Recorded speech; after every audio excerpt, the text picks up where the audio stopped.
Hello everyone, Shri IAS academy में आपका स्वागत है। जैसा कि आप जानते हैं कि श्री आईएएस एकेडमी ने आंसर राइटिंग सीरीज की शुरुआत की है, जिसमें ऑलरेडी हमारे 183 पार्ट आ चुके हैं।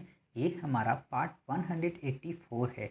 इसमें हम देखेंगे कि आपके द्वारा हमारे टेलीग्राम चैनल पर किस प्रकार का प्रश्न भेजा गया, उसे आपने किस तरीके से लिखा और वास्तव में आपको उसे कैसे लिखना है। तो चलिए शुरू करते हैं। जैसा कि आप देख रहे हैं, ये प्रश्न आपके द्वारा हमारे टेलीग्राम चैनल पर भेजा गया। तो सबसे पहले हम आपके इस प्रश्न को पढ़ेंगे, फिर आपके उत्तर को पढ़ेंगे और देखेंगे कि वास्तव में आपने इसे कैसे लिखा है और आपको इसमें और किन बिंदुओं को ऐड करने की आवश्यकता है। आपका प्रश्न लगभग ईसा पूर्व 2000 एवं ईसा पूर्व 5000 के बीच भारतीय उपमहाद्वीप में प्रारंभ प्रमुख पुरातात्विक संस्कृतियों की प्रमुख विशेषताओं का वर्णन कीजिए। काफ़ी अच्छा प्रश्न है। आपने उत्तर लिखा है 5000 ईसा पूर्व से लेकर 2000 ईसा पूर्व का समय नवपाषाण काल के नाम से जाना जाता है। इसे नवपाषाण कालीन क्रांति भी कहते हैं। पुरातात्विक सर्वेक्षणों के माध्यम से इस काल से संबद्ध कुछ क्षेत्रों का पता चला है, जैसे इनाम गांव, बुर्जहोम, उतनूर, सोहगौरा, हल्लूर, पय्यमपल्ली, चिरांग, कोल्ली हवा, ब्रह्मगिरी, पिकलीहल आदि। इसकी विशेषताएं हैं। मानव सभ्यता के रहन सहन में काफ़ी बदलाव देखने को मिला, जैसे खानाबदोश जीवन से स्थायी जीवन की शुरुआत, सामुदायिक विकास का प्रारंभिक चरण, कृषि की शुरुआत, मुख्य फसलें रागी, गेहूँ, चना आदि, आग की खोज, मिट्टी के बर्तन बनाए जाने लगे, गुफाओं में मिले इस युग से संबद्ध चित्रकला से उनमें कला साहित्य के विकास का पता चलता है। शवों को विधिवत दफनाने के प्रथम साक्ष्य इसी युद्ध से संबद्ध रखते हैं। अतः हम कह सकते हैं कि नवपाषाण काल में मानव ने आधुनिक जीवन के प्रारंभिक चरण की शुरुआत कर दी थी, जिसमें उसे खानाबदोश जीवन को त्याग कर एक सुव्यवस्थित जीवन निर्वाह प्रणाली में कदम रख लिया था। देखो, आपने लिखा तो है, पॉइंट भी लिखे हैं, बस भाषा को आप संयोजित नहीं कर पाए। जैसे आप यहाँ पे देखो कि गुफाओं में मिले इस युग से संबद्ध चित्रकला से उनमें कला साहित्य के विकास का पता चलता है। ठीक है। शवों को विधिवत दफनाने के प्रथम साक्ष्य इसी युद्ध से संबद्ध रखते हैं। ये क्या है, मतलब युद्ध है कि युग है। ठीक है। तो इन चीज़ों को थोड़ा ध्यान दीजिए कि हाँ, ये जो मिस्टेक्स हैं इनको हमें कैसे दूर करना है। दूसरी बात ये है कि जब भी आप अपने उत्तर को पॉइंट में बताएं तो प्लीज़ इन सारे एरो को मत लिखा करें। ये एरो वास्तव में कंप्यूटर की शब्दावली हैं, ये आपके उत्तर लेखन की शब्दावलियां नहीं हैं। समझ गए? इन पॉइंट्स को आप हटाइए। यहाँ पे आप पॉइंट लिखा करिए, नंबर 1, नंबर 2, नंबर 3, नंबर 4। इससे क्या होगा, पढ़ने में आसानी रहती है और एग्ज़ामिनर को अच्छा लगेगा। और जब भी आप पॉइंट लिखा करें तो आप यहाँ पे ऐसे डायरेक्ट मत लिख दिया करें प्रमुख विशेषताएं और फिर यहाँ से शुरू कर दिए, यहाँ से न किया करिए। आप जब भी बताएं, अभी हम बताएंगे प्रश्न को आपको कैसे लिखना है और कैसे अपने पॉइंट्स की इन विशेषताओं को बताना है। आप यहाँ पे 20 से शुरू किया करिए कि number 1 point, number 2 point, number 3, number 4 ऐसे करके, तो आपका उत्तर एक काफ़ी डेकोरेटेड लगेगा। समझ गए? अब देखो, आपने एक प्रश्न क्या आपसे पूछा है, आपसे प्रश्न पूछा है, पहले क्या पूछा है कि प्रमुख पुरातात्विक संस्कृतियों की प्रमुख विशेषताओं का वर्णन करें। क्लियर? आपको टाइम दिया 5000 से 2000 ईसा पूर्व। समझ गए? अब यहाँ पर आपको एक चीज़ समझनी चाहिए कि 5000 बीसी से लेके 2000 बीसी तक का टाइम पीरियड नवपाषाण कालीन संस्कृतियों की परिपक्व अवस्था और हड़प्पा की प्रारंभिक अवस्था के मध्य की कहानी के बारे में पूछ रहा है। समझ रहे हैं ना? आपने समझ गए होगे कि आपने पहली गलती क्या कर दी।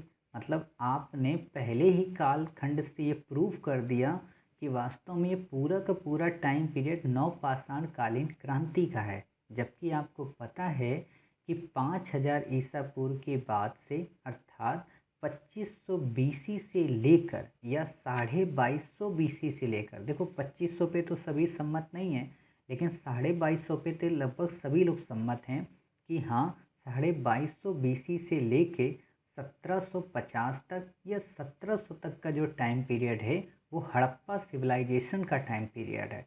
क्लियर। तो आप यहाँ पे उन चीज़ों को उल्लेख करते हुए, मतलब आप कैसे लिखोगे, विकास के प्रक्रम के अंतर्गत कि नवपाषाण कालीन संस्कृतियों की विशेषताओं ने किस तरीके से आगे चलकर हड़प्पा सभ्यता के लिए एक पृष्ठभूमि तैयार की, अर्थात प्रारंभिक हड़प्पा के लिए एक इम्पॉर्टेंट रोल प्ले किया।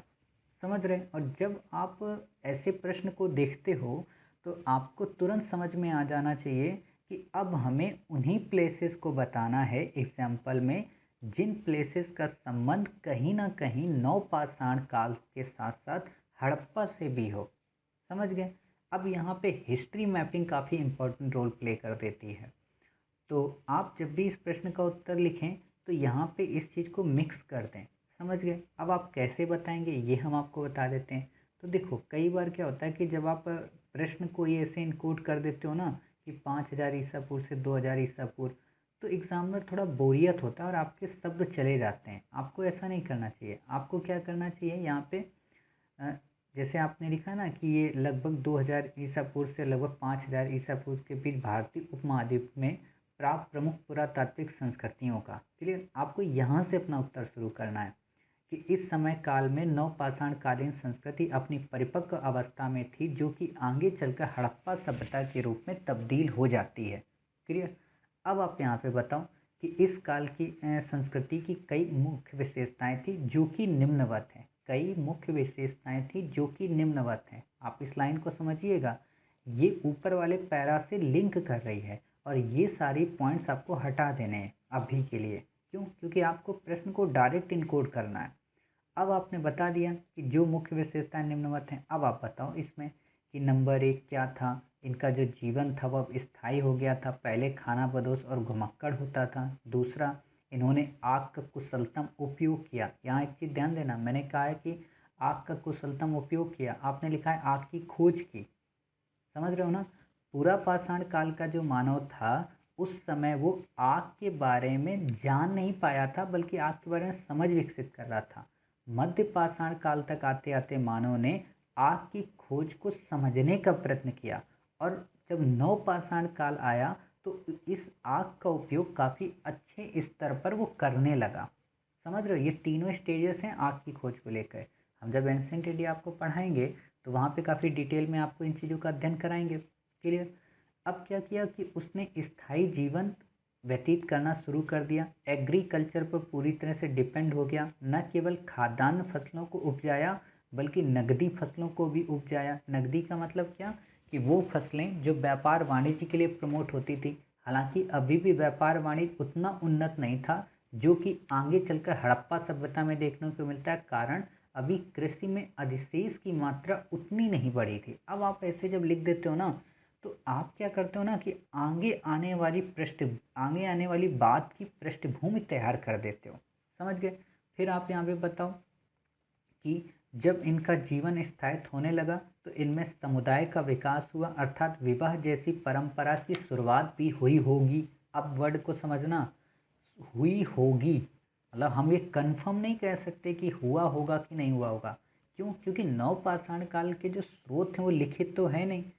जो पुरातत्व में मिला उसी के बेस पर हम कहानियाँ गढ़ते गए। अब जब सब मिल के रह रहे हैं, एक साथ कम्युनिटी में रह रहे, तो हम ये समझ जाएंगे ना कि भाई आपस में वैवाहिक संबंध भी हुए होंगे, तभी तो आगे चलकर पुत्र की प्राप्ति से आगे उनकी वंश परंपरा चली होगी। तो ये हम लिख देंगे। समझ गए। अब जब आपने ये सारी चीज़ें लिख दी तब इनके धर्म को बता दो कि इन्होंने प्रकृति पूजा या मातृ देवी की पूजा को प्रमोट किया। इन्होंने कई प्रकार के मृदभांडों का निर्माण किया। मृदभांड निर्माण करने की तकनीकी के बारे में जान पाए। साथ ही चित्रकला की ओर काफ़ी ज़्यादा उन्मुख हुए, अर्थात मनोरंजन के साधनों को इन्होंने अपनाया। छोटी छोटी बैलगाड़ियाँ या रथ के पहियों छोटी छोटी बैलगाड़ियाँ और बैलगाड़ियों के पहियों का भी निर्माण किया, जो कहीं ना कहीं उस समय मालवाहक यातायात के रूप में काम आते थे। क्लियर। आप इसमें ये भी बता सकते हो कि ऐसा लगता है कि उस समय के जो गांव रहे होंगे नवपाषाण काल के, वो आत्मनिर्भर रहे होंगे। ये बात अलग है कि कुछ गांवों से या कुछ सांस्कृतिक क्षेत्रों से हमें भूमध्य सागर से मिलने वाली सीपियों के भी प्रमाण मिले हैं जो कहीं ना कहीं इनके व्यापार वाणिज्य को भी दर्शाते हैं।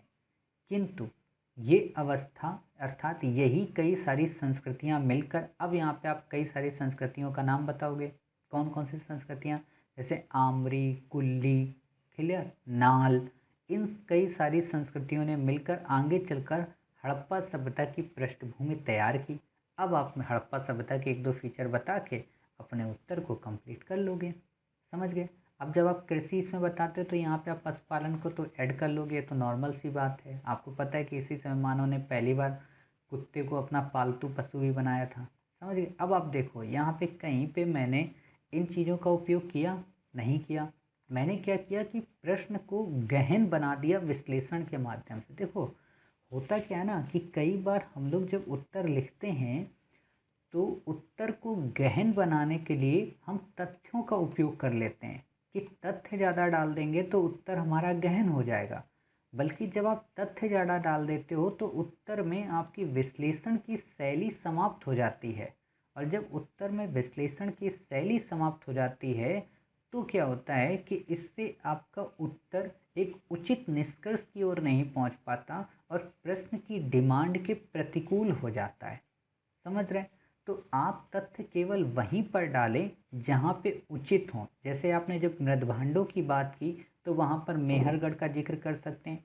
जब सामाजिक संबंधों की आपने बात की तो आप वहाँ पे उस समय चिरांद का या बुर्जहोम का उल्लेख कर सकते हैं। क्लियर। तो इससे क्या होगा कि आपके उत्तर को प्रामाणिकता मिल जाएगी और 2 से 3 तथ्य डाल दो बस काफ़ी है। बाकी तो आपने आगे बताते ही हो कि आमरी, कुल्ली, नाल इन सब संस्कृतियों ने मिलकर कैसे आगे हड़प्पा सभ्यता को जनरेट किया। हालांकि ये अभी रिसर्च का विषय है। क्लियर। तो आप समझ सकते हो कि आपको इस प्रश्न का उत्तर कैसे लिखना है। समझ गए। देखो मूल गलती जो आपने की थी वो तो आप समझ गए कि आपको टाइम पीरियड में कन्फ्यूज़न हो गया कि 2000 BC आपने हड़प्पा को अवॉइड ही कर दिया पूरी तरीके से। इसीलिए आपने देखा होगा कि जब हमने आपको हिस्ट्री ऑप्शनल की क्लासेज जब शुरू की थी और उसमें एंसेंट इंडिया जब हम पढ़ा रहे थे आपको, तो हमने पूरी एंसेंट इंडिया का एक टाइमलाइन आपसे डिस्कस किया था। उस टाइमलाइन का वास्तव में यहाँ पर यही उपयोग होता है कि आपको पता होता है कि अच्छा इसके बाद का 10,000 के बाद का जो टाइम पीरियड है 2250 तक का टाइम पीरियड वो नवपाषाण काल तक का है। और नवपाषाण काल 2250 के बाद से 1750 तक का जो टाइम पीरियड है वो हड़प्पा सभ्यता का है। समझ गए। तो आप अपना उत्तर अच्छे से गढ़ पाते हैं। तो इस तरीके से आपने देख ली इसके क्या फीचर्स थे, इसकी क्या विशेषताएं थीं और इसको आपको कैसे हड़प्पा से लिंक करना है, कैसे अपने उत्तर फ्रेम को गढ़ना है। आप यहाँ पे मैप का भी उपयोग कर सकते हो, बट वही है कि मैप का उपयोग करने का यहाँ पे आपके पास टाइम नहीं है इतना। क्लियर। अगर कर देते हो तो काफ़ी अच्छा हो जाएगा। और जब भी आप यहाँ पे मैप का उपयोग करें तो मेरा ये मानना है, वैसे तो पूरे मैप का उपयोग होना चाहिए पूरा इंडिया और नॉर्थ वेस्टर्न, लेकिन आप इसमें नॉर्थ वेस्टर्न और विंध्य के ऊपर तक के क्षेत्र को ही दर्शा दें, इतने में आपका काम चल जाएगा। क्लियर। तो उम्मीद है आपको इस प्रश्न का उत्तर काफ़ी अच्छे से समझ में आया होगा। साथ ही आपको ये भी पता चला होगा कि आपको किन पॉइंट्स को नहीं लिखना है, किन पॉइंट्स को लिखना है और किस तरीके से लिखना है। तो मिलते हैं फिर आप ही के द्वारा भेजे गए एक नए प्रश्न के साथ। तब तक अपना ख्याल रखिए और स्वस्थ रहिए।